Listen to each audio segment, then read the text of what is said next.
তোমার অত্যাচার আমি আর সহ্য করতে পারছি না। এখনই মাকে ডেকে ডিভোর্সের কথা বলবো।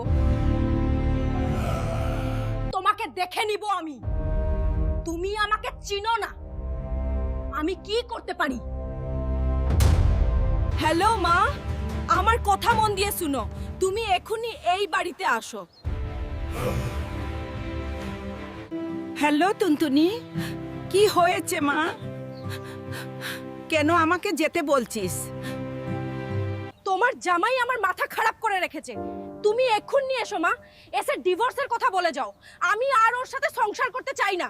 কি হলো মা, শুনছো? চুপ করে আছো কেন? দেখো মা, তোর আর তোর জামাইয়ের কথা আমাকে না বলাই ভালো। তুই আমার মেয়ে ঠিকই, কিন্তু আমি চাই তুই ওই বাড়িতেই ভালো থাক। তোমাদের সব বিষয়ে আমার কথা বলা ঠিক না। বিয়ের পর দুটো মানুষ একসাথে থাকতে গেলে অনেক কিছু মানিয়ে নিতে হই। তোর বাবা আর আমারও তো ঝগড়া হতো।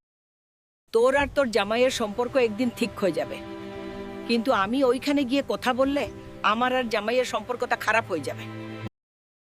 আরে জামাই আর মনে হবে আমি তোর সংসারটা নষ্ট করেছি। স্বামী স্ত্রীর মধ্যে ঝামেলা হলে নিজেরাই মিটিয়ে নেওয়া ভালো। এইসব বিষয় আমাকে আর বলিস না। আমাকে মাফ করে দাও, আমি তোমাকে ভুল বুঝেছি।